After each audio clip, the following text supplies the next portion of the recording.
Hi, this is Dennis with Second Chance Tackle. I'm going to do a reel that I recently previewed, and this one is the Quantum XR3. It's a rear drag fishing reel. Interestingly enough, with this reel is it doesn't have the quick release that we're used to seeing. It has multiple stops, but it's kind of fun because depending on how you like it, there's actually a three-way switch versus a two-way switch for that anti-reverse stop. So if you have it in the on position, it's going to stop every 15 degrees or so. It's an old style. It's not an instant anti-reverse. But if you switch it to the middle, you can backpedal a reel, fighting fish style. And then if you want, you can center it like it would be for that one that normally would have the fast cast with the four-finger operation, where it will only return to the center of the reel. Kind of interesting. I haven't seen that feature before. But at any rate, we're going to take this apart. I'll show you how to service the top, the center gearing, and the drag on the bottom. If you're interested in purchasing one of these, well, I don't think they're available anymore, but if you find one on the used market, you'll certainly see how this one comes together. And it's a nice, smooth operating reel. I kind of like it, and we'll get it back out there fishing again. So I like to start by taking these pieces and parts off from the exterior side of the reel. Just checking and noticing I didn't have a parts tray, so that's no good. But we'll take off the exterior pieces, starting with the handle and the spool and the like. And while I do that, I want to thank the first responders, essential personnel, government workers, teachers, the like, supply chain people like the food store employees and our trucking industry that brings the food and makes sure that we have enough to eat during this pandemic. And thank, of course, anybody in the healthcare field, the doctors, the nurses, the long-term care facility staff, the individuals who on a day-to-day put their lives in front of us. I can't help but think enough of folks like the people that are administering COVID tests. Where folks drive up, you're certainly at risk for something like that all the time. All right, so I start by removing the lower case. This case has 4 screws. I had to take the adjuster knob off the bottom, otherwise the case wouldn't come off. And that one was held in by a screw. It's a plastic screw, interestingly enough. And if you didn't see that, well, just rewind the video because I wasn't talking about it. But you take the center screw out, and then you can back off the drag adjuster cap, and that'll enable you to get your piece off there. It's interesting that they use a plastic screw below. I kind of feel both ways about that. I think the plastic screw, if you're rubbing, or if you're, let's say you're pier fishing and you're always hitting the darn rail with the back end of your butt, you can wear away that slot in the plastic screw, and that could make it difficult to remove. On the other hand, it's not going to rust or corrode, and that's all good, right? So kind of take it both ways there. All right, this is the last one. I'm putting those screws directly into my tray, but as I'm doing that, I'm making sure to notice that they're all the same length, and they are. And then once you do that and you have your drag button off, you should be able to lift this case out. And if you need a little assist, use a utility knife. Just kind of work it in easily. You don't want to scar the finish, but just use that as your lever point. Now this reel looks like it's pretty clean overall. This came in from a customer, just asked me to tune it up for the year, but it looks like it still has some fresh grease on it. But we'll go through this anyway. And folks ask, how frequently they should tune up a reel. A reel like this, I would think probably once a year. I can't imagine that this one gets much saltwater usage. The drags just aren't that strong. I imagine this is more for pond fishing and the like. And lake fishing, it can go from a dock. It can certainly be used from a boat. But this is 6, 8, and 10 pound test rated. If you you want to look at the spool, I think that's what it'll say. Yeah, 6, 8, and 10. It'll hold 220 yards of 6 pound and 110 yards of 10 pound. So you're not going for the very big fish, so you probably are inshore, probably in rivers or lakes and the like. You don't need the service usually if it's freshwater more than once a year. All right, we're removing the gearing then. Just going to lay that right here. It looks like there's a little bit of dirt on some of that, so we'll make sure we clean it up. The gear, the crosswind block, and the crosswind gear come out in order for us to clean that up. And notice when you take that gear off it, you'll see it better when we're able to clean it. But that gear has a wire that comes out of that. You'll see it here, perhaps. I hope you can. There's a 90-degree wire right here, and that's important. So make sure that you notice that. Don't pull it off. It's a spring, and we'll show you how that comes together later when we go to set that anti-reverse, which is up here, and that wire has to go into that little slot there. So we'll do that in a moment. We just want to finish taking this reel completely apart. So we're going to take the retainer screw out from the rotor nut. I'm going to use my 12mm tool. There's an old Mitchell tool, but quite honestly, you can use any kind of socket for that. And in this case, because this is kind of flat, you can actually go in and use a 12mm wrench to get that off. Some of them with the deep rotor cups, you need that socket to get in there to do that properly. All right, the nut is off, the rotor is off, or coming off. Easy enough. And very simple underneath. There's nothing going on here other than that bearing. So we'll take that bearing off because we want to clean that and we want to make sure that is oiled.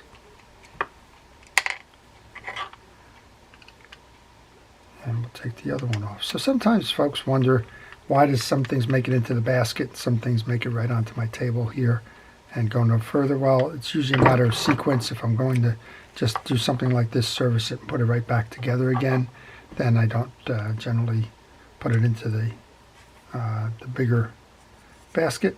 But, you know, work it your own way. Just because I do it this way doesn't mean it's the only way to do it.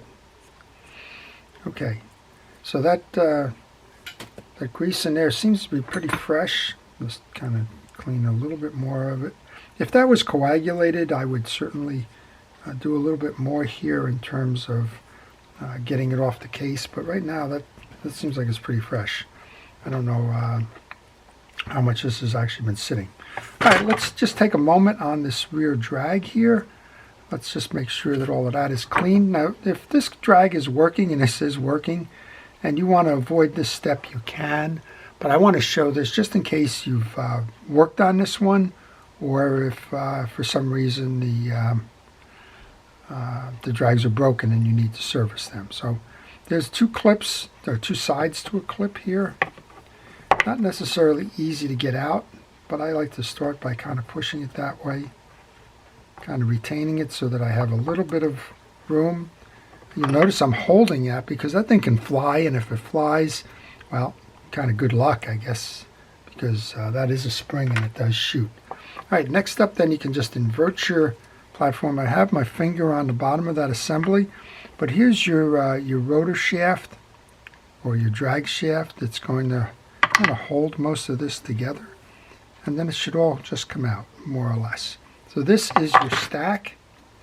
What I'm going to do here is I'm going to inspect it, and I'm going to reinsert it the same way. So if you have these pieces out and you're wondering how that goes, we'll start by the piece that can actually fit on the stack.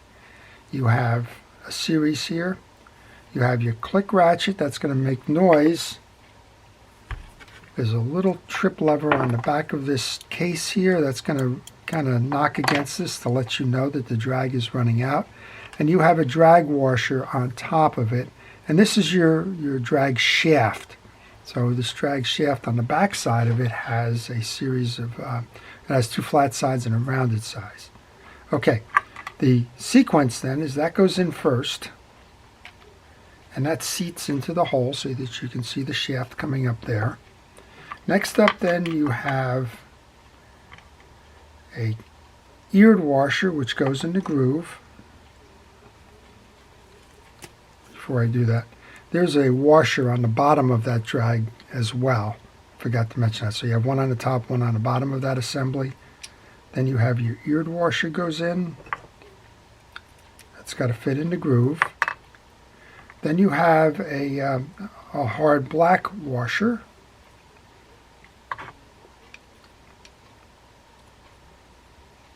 So these reels can get up to about 10 pounds in drag, but it usually doesn't get more than that because you run out of drag space. So the max drag is determined by surface area of the drag washers, and since this is employing small drag washers, it as a general rule does not get very big in terms of max drag. I'm just using my little braid clipper there to push down on that piece. Last of the hard washers then we have the eared washer, the points facing out. Okay, then there's a series of tension washers. These are concave washers. They're not flat, and that gives you varying degrees of tension on the adjustment for that. There should be 3 of those. And then the last washer is flat, and then you have the adjuster assembly which fits in like that. Grab that little spring clip then, and I usually get this wrong. There's actually 4 holes here. There's a groove that rides around all of them, all the way around the reel, and you got to kind of find which one actually fits in. I probably should have been paying attention to it, but I think it's the small. Nope, it's going to be the long holes. There's a smaller hole and a longer hole. Offsetting, so you want the larger hole, I believe. We'll find out in a moment as I go to put it in. Nope, you want the smaller hole. So this is where it's a good time to tell you, take pictures. Because if you take pictures, you will find which one it came out of at critical parts. I imagine if this didn't work. No, I do want the bigger one.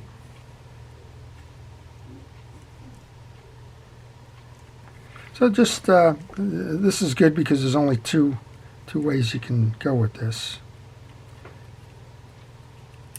There you go. And that's in, and that's the way that this sets up. And then you can just get this started, but just remember,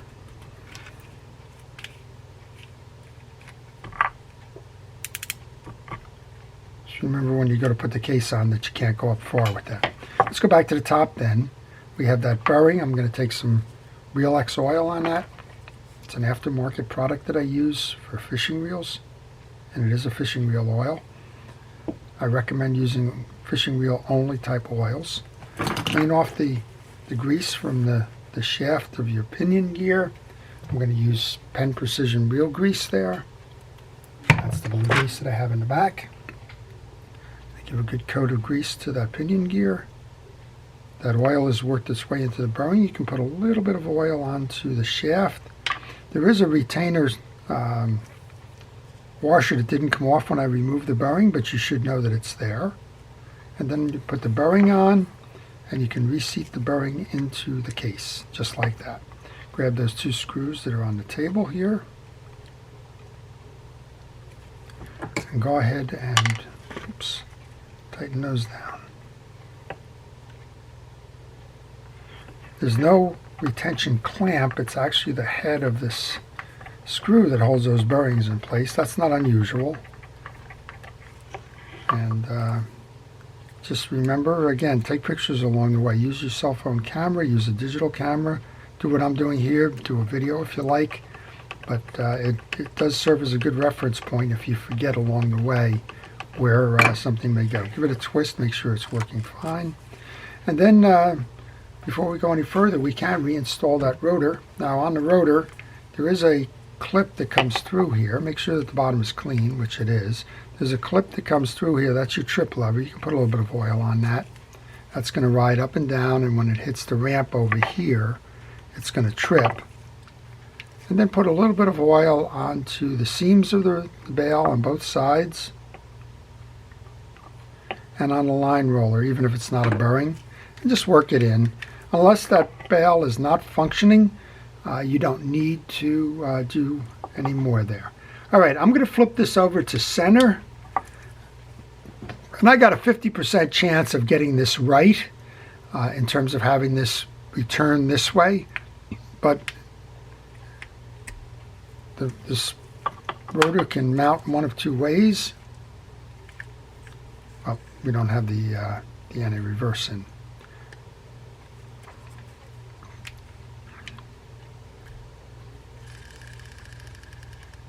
Okay, we may have to come back later after I put the main gear in and see if we got that right or not.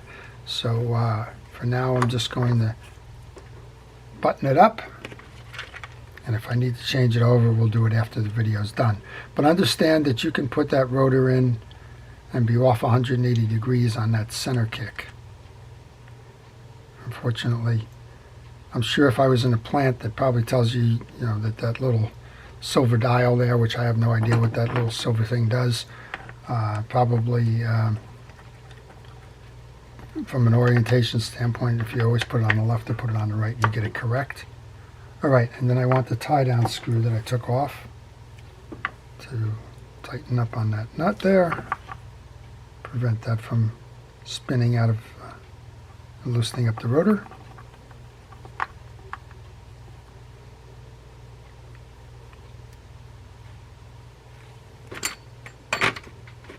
That's the wrong one. There's two of them. Of course, I picked the wrong one. That one belongs in the crosswind block. So the beauty of the parts tray over there is that it doesn't take much to go find the right one if you've got it wrong.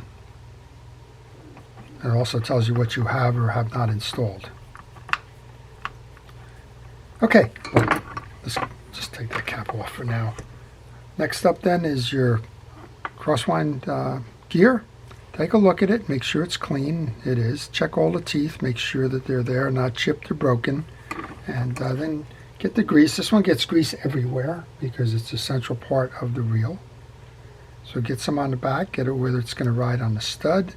Get it on the teeth, which you're going to intersect with the drive gear on the back of the main gear. Get it on the face because that crosswind block is going to slide up and down on it. Then you can put it into its position in the cavity. Make sure that slot is down on this one so that you can reattach the crosswind block, which is here. All right, same idea. Get the grease on the back of this. You don't need to necessarily get grease on the front. It won't touch anything. It's not a moving part on the front. But to get the grease on there, mount it in properly. And I'm just checking on this. I just felt a certain little wobble in this, which means I didn't tighten down that shaft enough.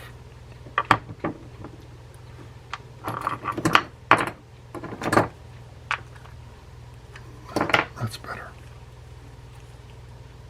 Okay, and then I'll put that retention screw back on there.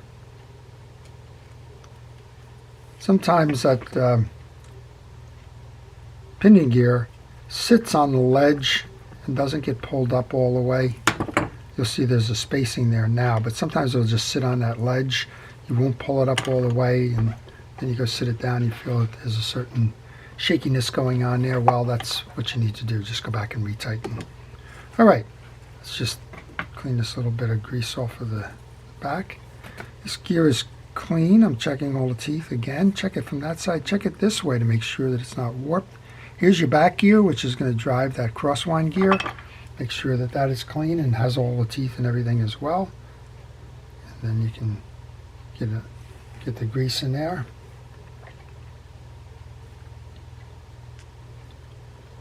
Make sure you get a nice thorough coating of it.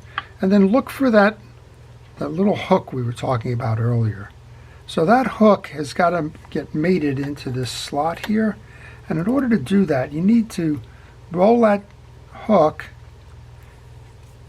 so that you can see it through this window here, because that's how you're going to line that up and get that installed correctly. So it kind of goes like this. Take the hook, look through the window, and then just snap everything in place. Once you have it, that's in place.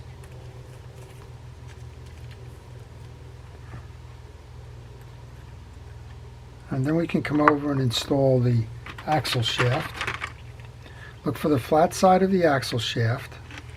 Insert it through the pinion gear. You can put a little bit of grease on there if you like. Doesn't need to be much. It's only going to get pushed out if you put too much on there. Alright, and then look for the two slots where that little clip is going to attach. One slot goes above, one slot goes below. And you can put the forks of that on. Now if you have a Shimano reel, you're real familiar with this. This is a Quantum reel, but you're very familiar with the setup of this. This is on most Shimano reels. I had that clip on upside down. You'll know. Alright, and then line it up for your piece, and then it's the other screw that I tried to put into the top of the case that goes here.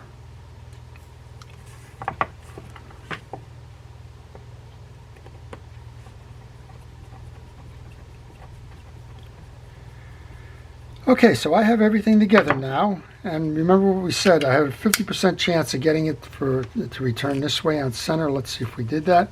We got it right. So if you were at this point right now and you found out that this part of the bail is over on this side, and this happens with the Easy Cast ones as well. If you found out that it was on the wrong side, in other words, when you came to center you had it over here rather than there, it's a simple enough thing. You take this axle shaft out again, you remove your nut on your rotor, and you take it and move it 180 degrees. There's only two ways that this can mount because of the flat sides, and if it was mounted incorrectly, you just move it 180 degrees, and that'll line it up perfectly. So not just for this reel, but for other reels as well. All right, this is the side plate here. It's got a bushing, not a bearing. It's clean. Notice on the bushing that you have two tags. Those two tags inset into the slots in the case here. There's one on both sides here. Make sure that those tags go in, and they go in where the tag is to the front, not the back. Well, I guess it depends on what you call the front. I'm calling this the front, but that tag should be flush in the cavity, and it should be on this side of the reel as you're facing. Once you do that, then make sure that that little shim on the main gear is there. Put a little bit of grease so that it rides nice inside that bearing, or the bushing rather. Notice that there's two studs here on the side plate. There's one here and one here.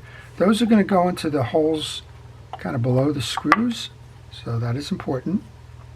If you're having trouble inserting this side plate, chances are you don't have those studs in the holes. In this case, that worked out just fine. We'll go ahead and put those screws back in. And then we'll finish up with that rear drag, putting that cap on. We'll give it all a test and we'll see how we did. So if you're watching this and you're enjoying it, I would ask you to subscribe. It's kind of important to my channel to build my subscriptions. We're getting near 10,000. I think what we're going to start doing for that final push here is start taking the new subscribers maybe and offer them some of the reels that I show on the video here as a way to encourage them to get me to the 10,000 mark. That doesn't mean I don't appreciate everything everybody else has been doing who subscribed earlier. I certainly do. Thank you all for helping to build this channel. It's kind of been a good way to get through the pandemic, among other things. But again, if you enjoy the video, please subscribe. Also turn on the notifications. You won't miss when I post a video, which I think is kind of important.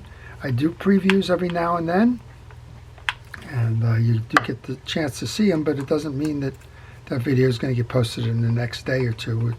Sometimes if it's a flea market preview or the like, It takes me a while to get to them. It depends on how busy the shop is with customer repairs. They always come first.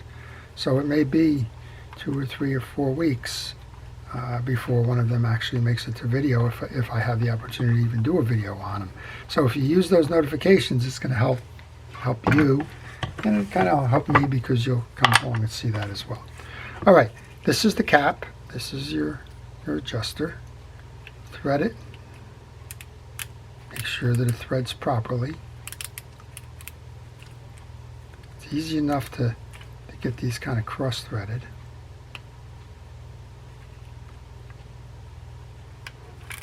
There we go. And then this is that plastic screw which I took out, but maybe I didn't explain it. You can see there's a groove in there. And again, if you're constantly fishing a pure wall, let's say you have a rail there or something, and you rub, that slot does wear. So just be careful about that. Otherwise, I think, like I said, it's kind of a good idea to make it plastic. It doesn't corrode. All right, tighten this up. And put the handle in and spool on, and we'll give it a test drive. See how we did. So Quantum is part of that Zebco empire now, and I think that it's a nice product. It's their mid-range product. Zebco is kind of their frontline product, and Quantum comes in after that. It's a quality reel all around. All right, on the spool, all you need to do is make sure that it's clean underneath, and this one's just kind of lost a little of the color, but other than that, it's fine. And make sure that it locks in on the axle shaft, which it does. Speaking of that, let's test it. All right, well, let's make sure that the way that I stack those washers are good. There you go, we're tight. Let's give it a ride. Smooth reel. For a single ball bearing with bushings, that's a nice smooth reel. All right, we're in that part where it just returns back to the one side. Again, test to make sure that you have the override, which we do. Test to make sure that you have kind of the more immediate stop, which we do. And that's it. That is your service. It doesn't take long. You should do it once a year at a minimum. And if you fish the reel heavy, do it a little bit more. Maybe twice a year, maybe at the midpoint of the season, at the end of the season would work fine.